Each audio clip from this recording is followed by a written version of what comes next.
Bonsoir. Bonsoir. Est-ce que vous m'entendez bien? C'est bon? Bienvenue au Centre chrétien Lumière et Vie pour ces mercredis soirs de prière. Il y a de la lumière. Oui, la lumière, Sébastien. Que la lumière soit. Oui. Ah, voilà. Nous ne sommes pas des enfants de ténèbres.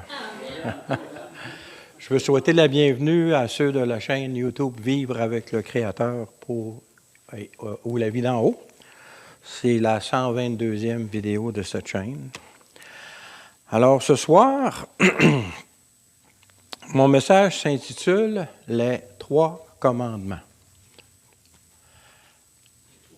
Les 3 commandements. Est-ce que vous avez une idée de quels sont ces 3 commandements?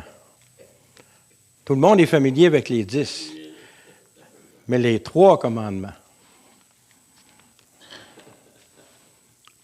OK. Presque tout le monde sur cette terre a entendu parler des 10 commandements.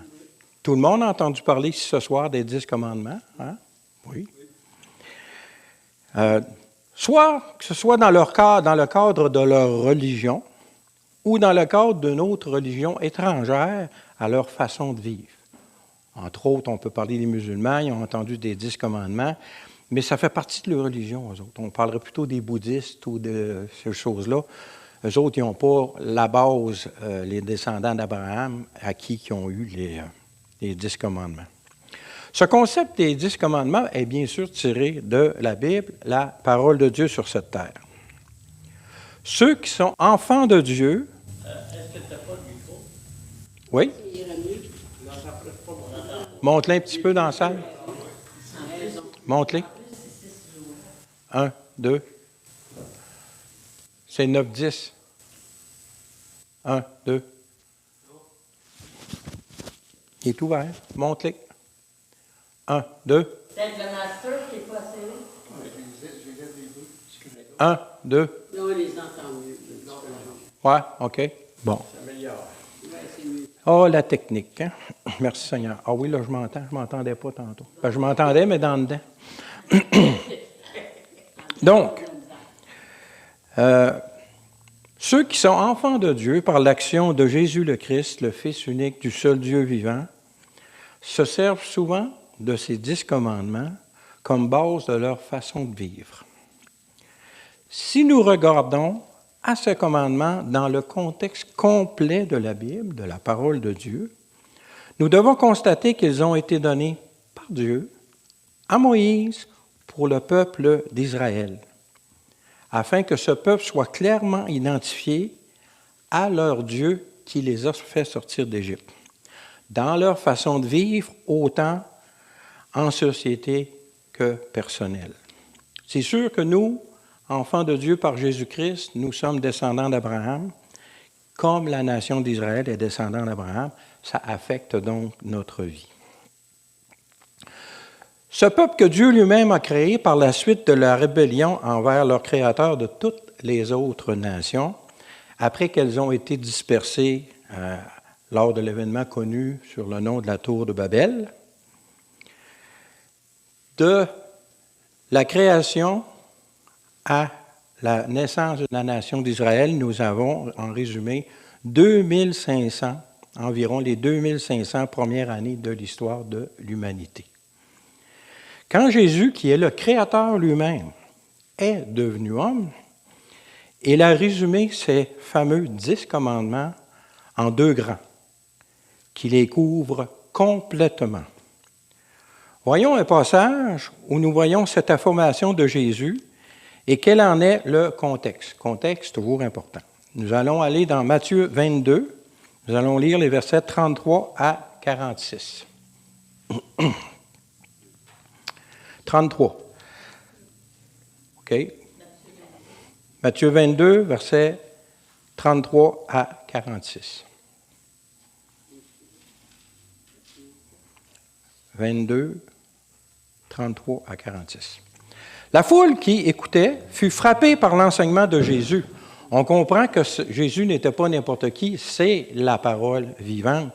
Donc, son enseignement était doté d'une autorité que nul autre être humain ne peut avoir parce que nous sommes des créatures alors que lui, il est le Créateur. Les pharisiens, ayant appris qu'il avait réduit les Sadducéens, se rassemblèrent. Ça doit faire leurs affaires, les pharisiens. Tu sais, aux États-Unis, en ce moment, les républicains, les démocrates, quand un a de la misère, les autres sont contents. Bien, les pharisiens et les Sadducéens, c'était plus des groupes politiques que des groupes religieux à cette époque-là. Et puis, il y avait vraiment un conflit, une compétition entre les deux. Donc, là, les Sadducéens avaient été mis à leur place par Jésus. Les pharisiens étaient contents de ça. Donc, ils se rassemblèrent. Et l'un d'eux, docteur de la loi, lui fit cette question pour l'éprouver. Donc, là, il dit, il a bouché la bouche aux Sadducéens. Nous autres, on va le boucher, nous autres. On va être capables. On est les pharisiens. Il ne savait pas à qui, il ne réalisait pas à qui il s'adressait.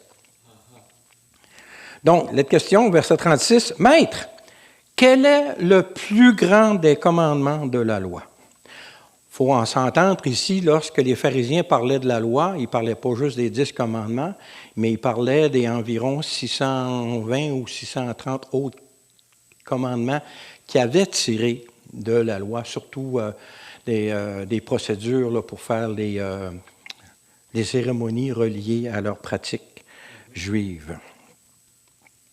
Jésus lui répondit, au verset 37, « Tu aimeras le Seigneur ton Dieu de tout ton cœur, de toute ton âme, de toute ta pensée.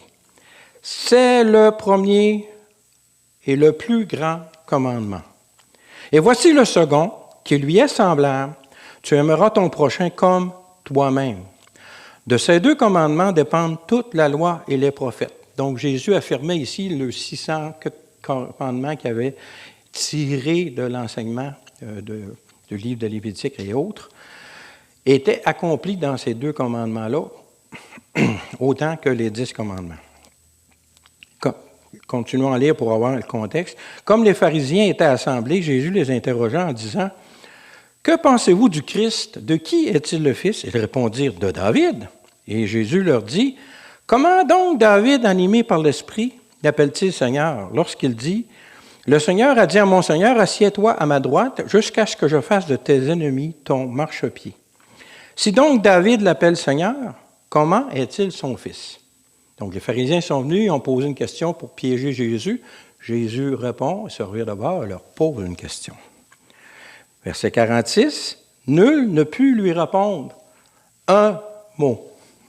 Et depuis ce jour, personne n'osa plus lui poser des questions. » Donc il pensait le prendre par défaut, alors que c'est lui qui les a mis à leur place, autant qu'il avait fait avec les Sadducéens à l'époque. Voyons maintenant le texte des 10 commandements afin de nous les rappeler correctement.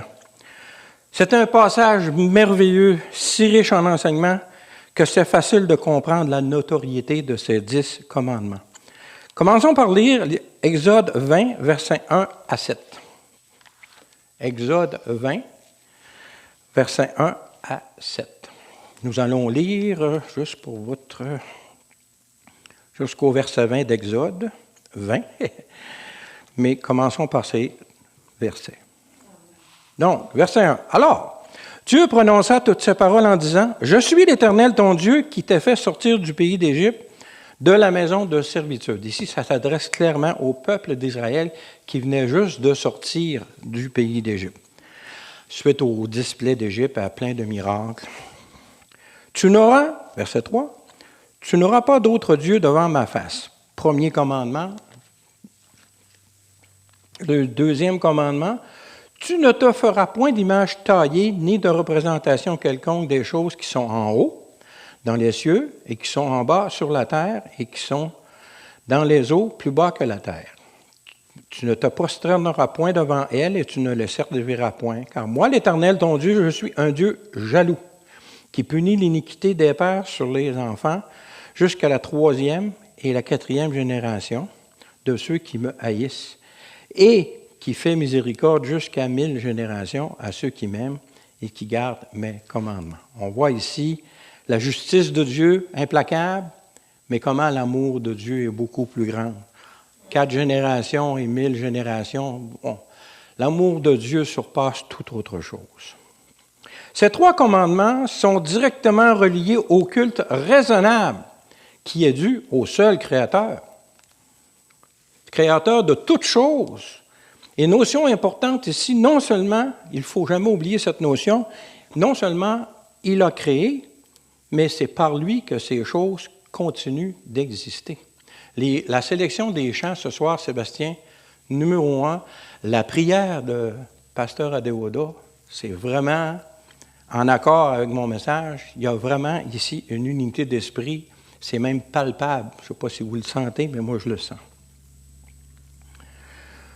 Donc, ces 3 commandements sont directement reliés au culte raisonnable dû au Créateur. Jésus les résume dans Matthieu 22, versets 37 et 38. Matthieu 22, versets 37 et 38.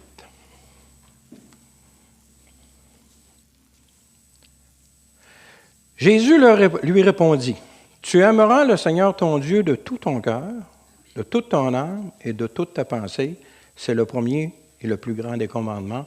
Ça fait partie du texte que nous venons de lire. Mais ce grand commandement s'adresse directement envers Dieu, envers le Créateur. C'est juste et raisonnable. Sans lui, rien n'existe. J'écoutais aujourd'hui, je ne sais pas si c'était un humoriste chrétien, mais il disait que soit que tu crois en Dieu, qui a créé toute chose, ou que tu crois que rien a créé toute chose. Puis là, il faisait tout un discours là-dessus, puis ça finissait que finalement, de ceux qui croyaient que rien avait créé toute chose, que leur Dieu, c'était rien. C'était assez particulier. C'était bien. C'était en anglais, là, mais c'était bien tourné. Mais il reste que ça prend de la foi pour croire que rien a tout créé, alors que Dieu, qui a toujours existé, a tout créé. Beaucoup plus simple. Il y a même un commentateur, c'est Frank Turek, un apologétiste anglophone, qui a écrit un livre qui dit « J'ai pas assez de foi pour être athée ». Parce que les athées ont beau dire qu'ils ne croient pas en Dieu, mais ils croient en rien. Donc, ça prend beaucoup de foi pour croire en rien. Le commandement suivant est source de controverses entre les enfants de Dieu. Nous verrons en le regardant en détail, j'espère ensemble ce soir, que ces controverses sont tout à fait inutiles et contre-productives dans le royaume des cieux. Donc, nous allons lire Exode, versets 8 à 11. Exode 20, versets 8 à 11. Gardez votre doigt à Exode 20, on va y revenir quelques fois. Donc, Exode 20, versets 8 à 11. Verset 8, « Souviens-toi du jour du repos pour le sanctifier. Tu travailleras 6 jours et tu feras tout ton ouvrage. Mais le 7e jour est le jour du repos de l'Éternel, ton Dieu. Tu ne feras aucun ouvrage, ni toi, ni ton fils, ni ta fille, ni ton serviteur, ni ta servante, ni ton bétail, ni l'étranger qui est dans tes portes. » Je pense que ça couvre toute personne qui pouvait être présente dans la nation d'Israël le jour du sabbat. « Car en 6 jours, l'Éternel a fait les cieux, la terre et la mer, et tout ce qui est contenu. Il s'est reposé le 7e jour, c'est pourquoi l'Éternel a béni le jour du repos et l'a sanctifié. » Croyez-vous que Dieu a besoin de repos? Il n'a pas besoin de repos. Donc, dans son intention de créer ce 7e jour-là, de repos, c'est une préfiguration du règne de 1000 ans de Jésus-Christ qui va arriver lorsque Christ va revenir sur terre. Et c'était en prévision du besoin que nous, pauvres humains, allions avoir besoin un jour. Encore là, l'expression de l'amour de notre Dieu est extraordinaire dans juste le fait que ce 7e jour existe. En fait, ce commandement ne fait que nous révéler l'amour de Dieu envers les humains dans le respect de la faiblesse qui a été introduite dans leur vie par la transgression qui a eu lieu dans le jardin d'Éden. Sans ce commandement, il est presque certain que la nation d'Israël aurait agi comme les autres nations qui n'ont pas cette espérance en leur Dieu pour pourvoir à leurs besoins, en travaillant tous les jours sans interruption et possiblement au point d'en venir à l'épuisement. Notez que la préscience de Dieu lui permit de prévoir ce commandement avant même que la transgression ne le rende nécessaire. Dieu, avant toute chose, avait prévu que les hommes allaient chuter et que les hommes allaient avoir besoin de repos et qu'on n'était pas intelligent assez de par nous-mêmes pour comprendre qu'il fallait se reposer. Il en a donc fait un commandement. Et par le fait même, cette journée-là, c'est le temps de se concentrer d'une façon supplémentaire à notre Dieu et le sanctifier. Parce qu'oubliez pas que les 3 commandements sont résumés. Tu aimeras le Seigneur ton Dieu de tout ton cœur, de toutes tes forces, de toutes tes pensées. Ça s'applique à tous les jours. Si tu l'appliques à tous les jours, le sabbat devient quoi? Juste un jour de repos pour les humains. Parce que si tu aimes le Seigneur de tout ton cœur, toutes tes forces, toutes tes pensées à chaque jour, comment peux-tu sanctifier le Seigneur d'une façon supplémentaire le jour du repos? La chose que tu peux le faire, c'est plus longtemps parce que tu n'es pas concentré sur le travail. C'est la différence. Je parlais avec quelqu'un cette semaine, puis on parlait de quelqu'un qui était lâche. Un vrai lâche, savez-vous qu'est-ce qu'il fait, le vrai lâche? Il se lève plus de bonne heure le matin pour être plus longtemps à rien faire.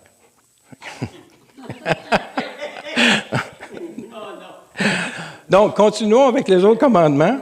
Lisons Exode 20, versets 12 à 17.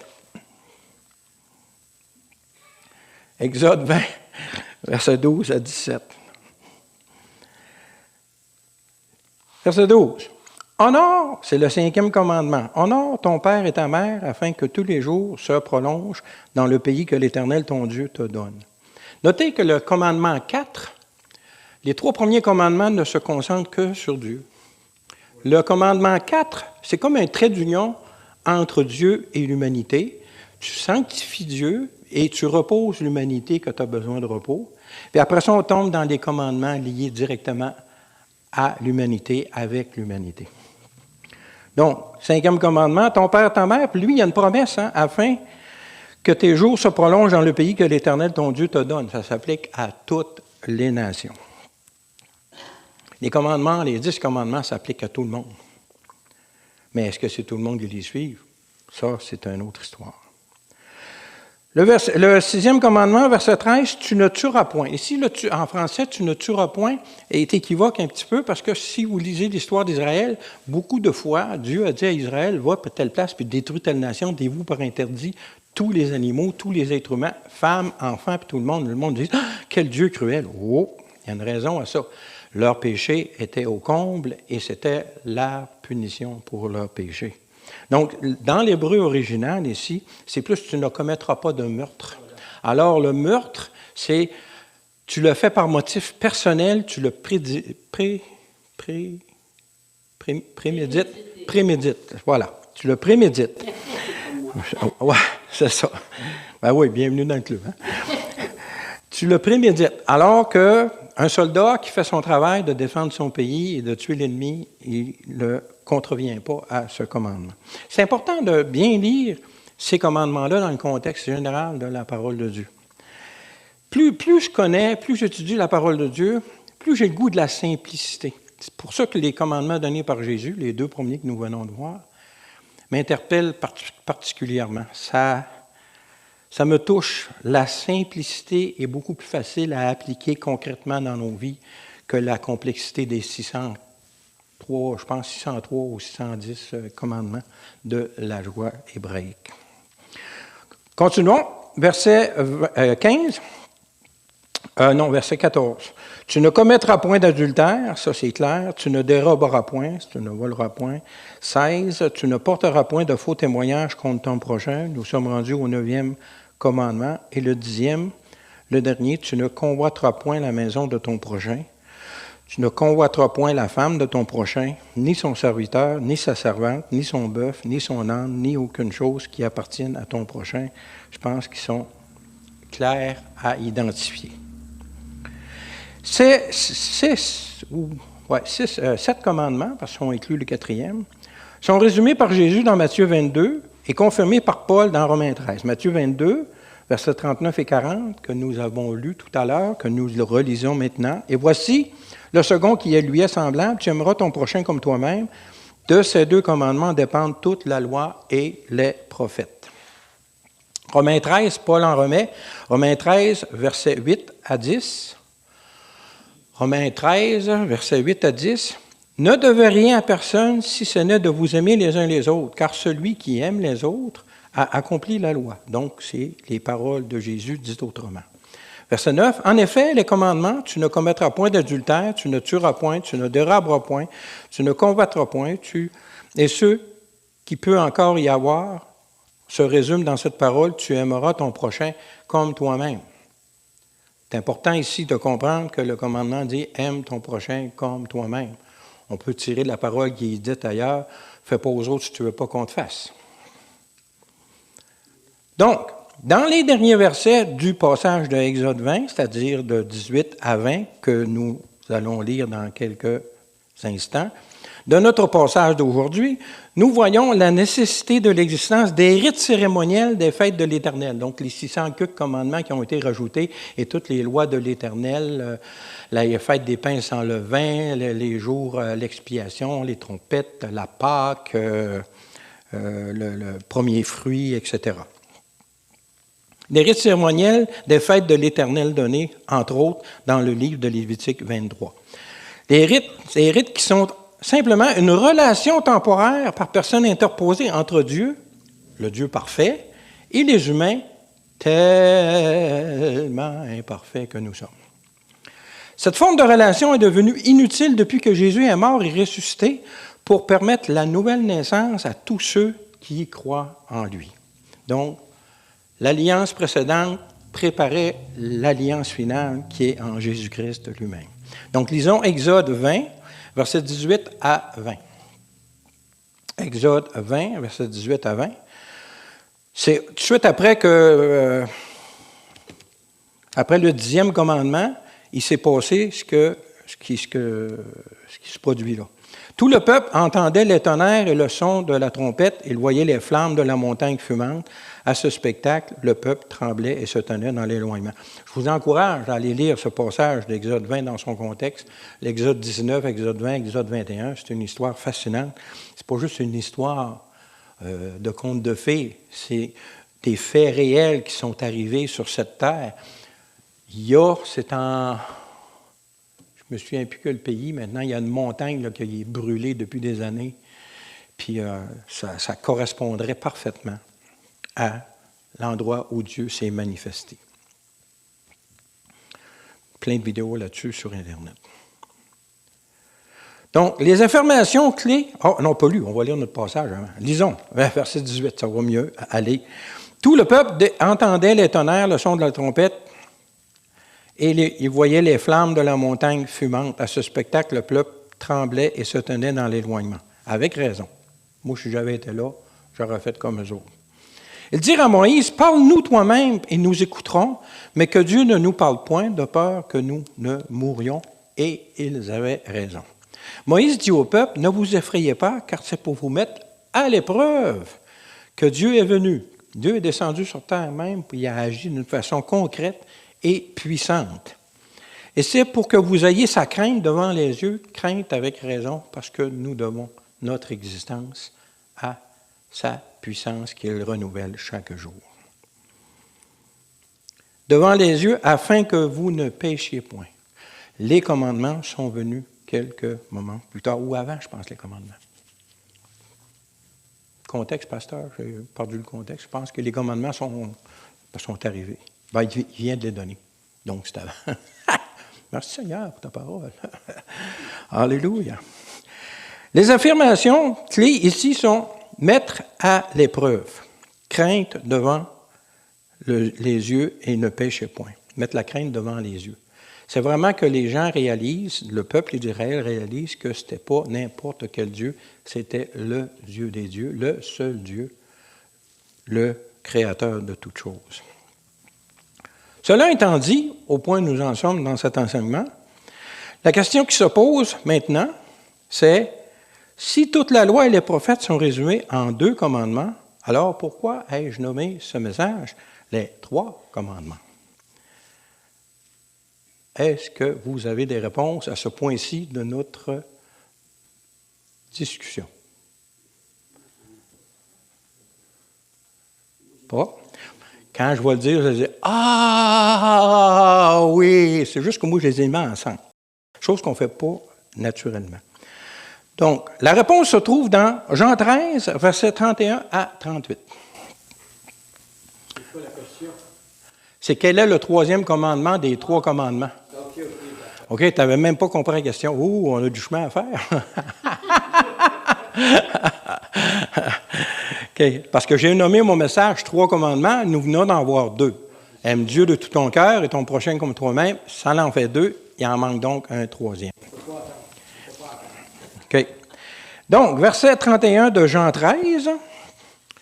Lorsque Judas fut sorti, Jésus dit, « Maintenant le Fils de l'homme a été glorifié et Dieu a été glorifié en lui. » Si vous allez lire le contexte, c'est dans le repas pascal. Là. Verset 32. « Si Dieu a été glorifié en lui, Dieu aussi le glorifiera en lui-même et il le glorifiera bientôt. Mes petits enfants, je suis pour un peu de temps encore avec vous. Vous me chercherez et comme j'ai dit aux Juifs, vous ne pouvez venir où je vais, je vous le dis aussi maintenant. Je vous donne un commandement nouveau. » Et c'est là qu'on va entendre tous les « Ah! Aimez-vous les uns les autres comme je vous ai aimé. Vous aussi aimez-vous les uns les autres. À ceci, tous connaîtront que vous êtes mes disciples si vous avez de l'amour les uns pour les autres. » Continuons à lire pour le contexte. Simon-Pierre lui dit, « Seigneur, où vas-tu? » Jésus répondit, « Tu ne peux pas maintenant me suivre où je vais, mais tu me suivras plus tard. » On sait que Pierre est mort, crucifié, la tête en bas. « Seigneur, lui dit Pierre, pourquoi ne puis-je pas te suivre maintenant? » Au verset 37, « Je donnerai ma vie pour toi. » Jésus lui répondit, « Tu donneras ta vie pour moi? » Avec un point d'exclamation. Ponctuation en français, c'est important. Hein? En vérité, je te le dis, le coq ne chantera pas que tu ne m'aies renié 3 fois. Et nous avons ce récit dans la parole de Dieu. Jean 14, verset 1 à 7, nous aide à comprendre le contexte. Jean 14 dit que votre cœur ne se trouble point. Bien, Jean 14 est la suite de Jean 13. Hein? C'est logique. Initialement, il n'y avait pas de... Donc, pour bien comprendre le contexte, Jésus continue son enseignement après avoir dit à Pierre, « Tu vas me renier 3 fois. » Mais il continue, il dit que votre cœur ne se trouble point. Croyez en Dieu et croyez en moi. Fait que malgré nos chutes, malgré nos problèmes, malgré nos difficultés, croyons en Dieu, croyons en Jésus. Il y a plusieurs demeures dans la maison de mon Père. Si cela n'était pas, je vous l'aurais dit, je vais vous préparer une place. Et lorsque je m'en serai allé et que je vous aurai préparé une place, je reviendrai et je vous prendrai avec moi afin que là où je suis, vous y soyez aussi. Ici, c'est l'annonce de l'enlèvement de l'Église du Seigneur Jésus-Christ au jour et à l'heure que lui seul, le Père, connaît.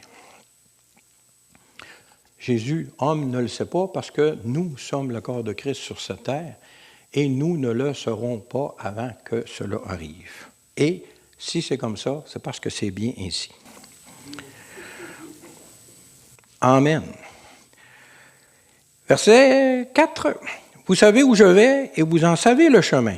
Une affirmation. Thomas lui dit, « Seigneur, nous ne savons où tu vas, comment pouvons-nous en savoir le chemin? » Jésus lui dit, parole extraordinaire de Jésus, « Je suis le chemin, la vérité et la vie, nul ne vient au Père que par moi. Si vous me connaissiez, vous connaîtriez aussi mon Père, et dès maintenant vous le connaissez et vous l'avez vu. » Ce n'est pas dit, mais parce que quand vous voyez Jésus, vous voyez le Père. Donc, ce commandement est donné dans le contexte que Jésus va venir nous chercher et qu'il est le chemin, la vérité et la vie. C'est encore ici un merveilleux passage où se trouve ce commandement, nouveau joint à une promesse fantastique que même notre faiblesse humaine ne peut nous en priver. Comment Jésus nous a-t-il aimés? Voilà la question. Il nous dit, « Aimez-vous comme je vous ai aimé. » Si on veut accomplir ce commandement, au moins essayer. Il faut qu'on veuille. La puissance de l'Esprit de Dieu en nous qui a créé notre nouvelle naissance peut nous amener à réussir à vivre ce commandement. Comment Jésus nous a-t-il aimés? Il faut donc savoir comment il nous a aimés pour au moins essayer à vivre ce commandement. C'est important de bien le comprendre si nous désirons vraiment obéir à ce commandement nouveau.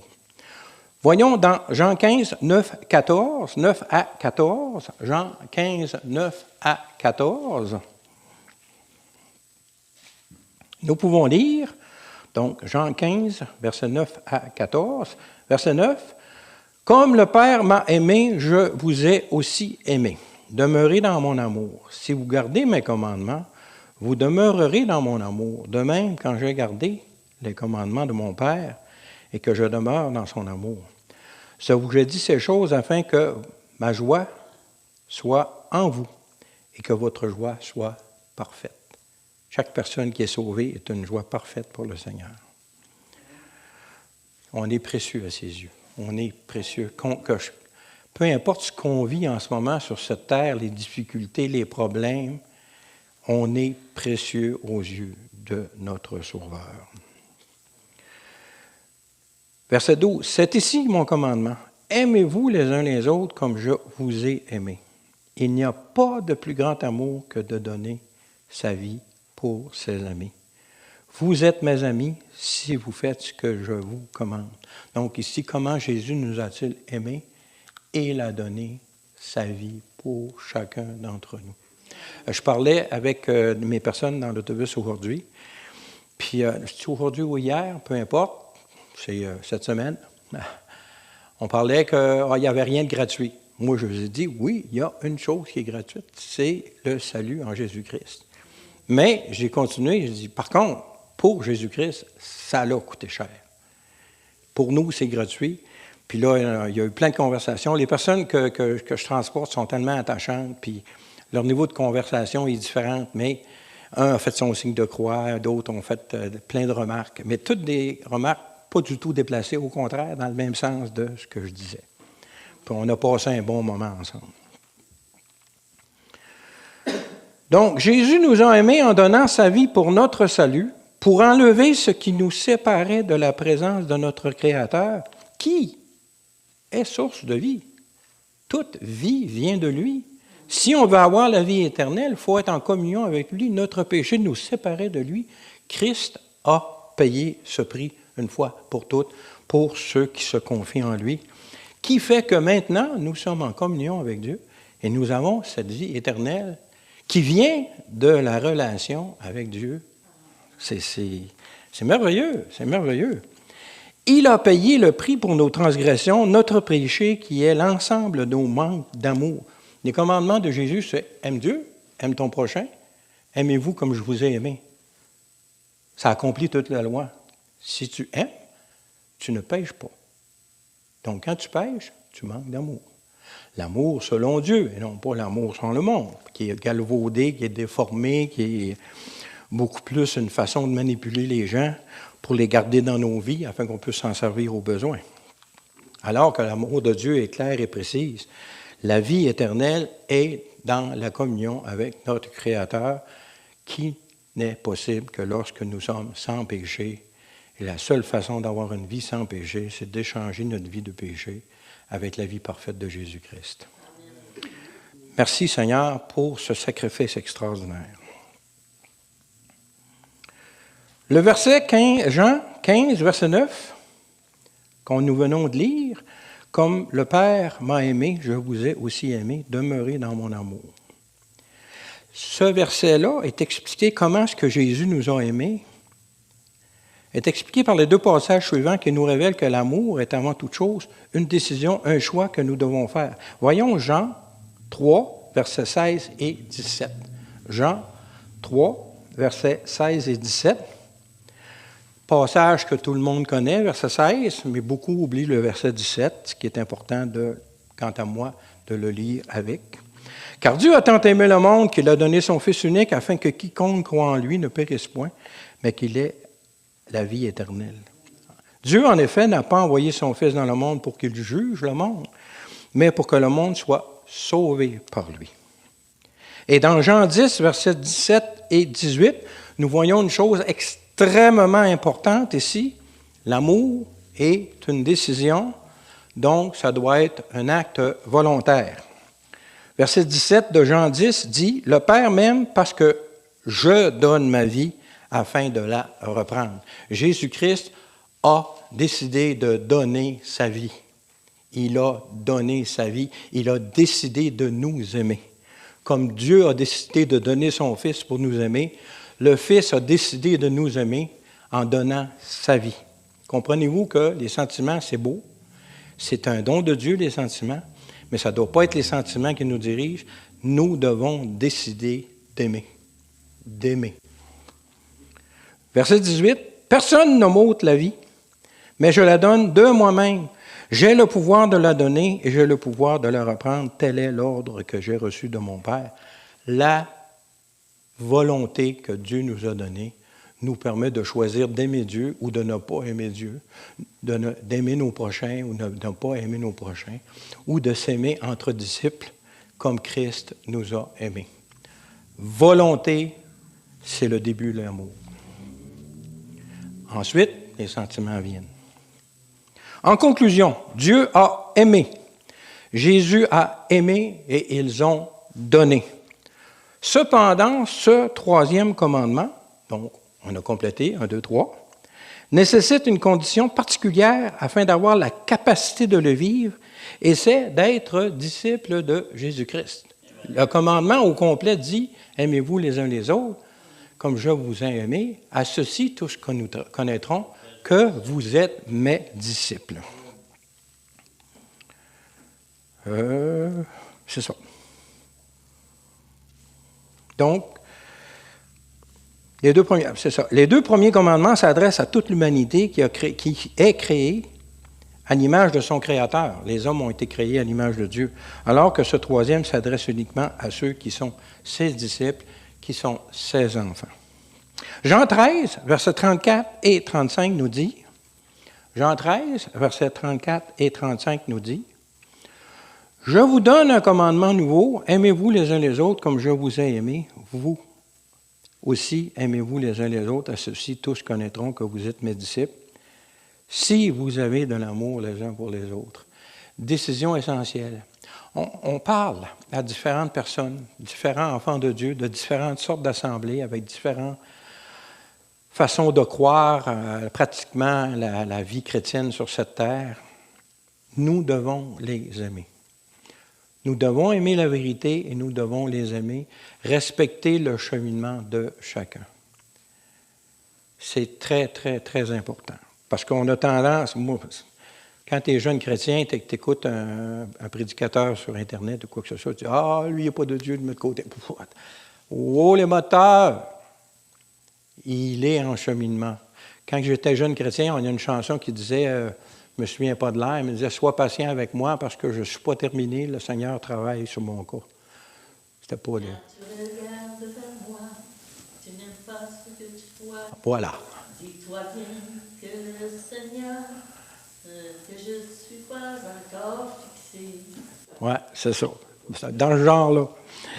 Donc, il ne faut jamais oublier ça. Donc, si on s'aime comme Christ nous a aimés, Christ, malgré que Pierre l'a renié, il l'a aimé. Même qu'il l'a élevé comme un des apôtres importants, un de ses 12. Donc, ce troisième commandement nous ordonne de donner notre vie par amour. Mais le choix est et restera toujours le nôtre. Quand ferez-vous sur Internet? Quand ferez-vous? Le choix reste le vôtre.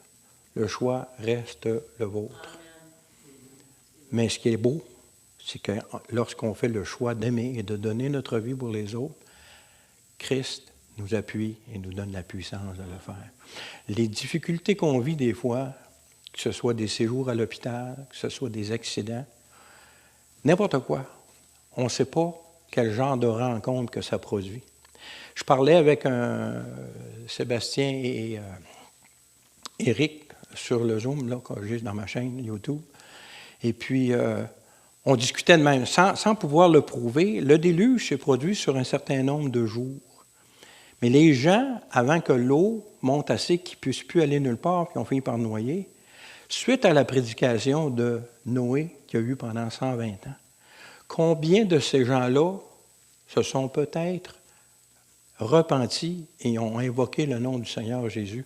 Oui, l'humanité a toute été détruite lors du déluge, mais combien de ceux qui ont péri ont été sauvés avant de mourir? Hein? Dieu seul le sait. On ne peut pas le savoir de par les Écritures, mais quand on connaît le caractère de Dieu, si on prend aussi les 7 sceaux, les 7 trompettes, pourquoi ça empire tout le temps? Parce qu'à chaque étape de difficulté et de troubles qu'il va y avoir sur la terre, il va y en avoir qui vont se tourner vers le Seigneur. Puis la Bible dit, Joël dit, quiconque invoquera le nom du Seigneur sera sauvé. Même les souffrances créées par les fléaux de l'Apocalypse amènent des saluts. C'est l'expression de la bonté de Dieu. Notre Dieu est extraordinaire. Il est vraiment amour. Donc, c'est son plan initial. C'est la prédestination qu'il a donnée à tous au départ. Malheureusement, certains feront le mauvais choix. Alors, Seigneur, merci pour ta parole. Merci pour cette capacité d'aimer que tu nous as donnée par notre volonté. Ce choix, ce libre choix qui nous permet d'aimer comme toi tu aimes, parce que toi tu. Nous avons vu ce soir que tu as aimé, que Jésus a aimé et que vous avez donné. Tu nous as donné ce choix, cette capacité d'aimer. Merci Seigneur d'aider tous ceux-là qui hésitent encore de se tourner vers toi afin qu'ils puissent vivre cette vie éternelle pour l'éternité qui a coûté le sang de Jésus-Christ, mais qui a été scellé comme promesse lors de sa glorieuse résurrection, qui sauve pour l'éternité. Dans le beau nom de Jésus, merci tout le monde. Soyez bénis. À la prochaine, si Dieu le veut. Amen.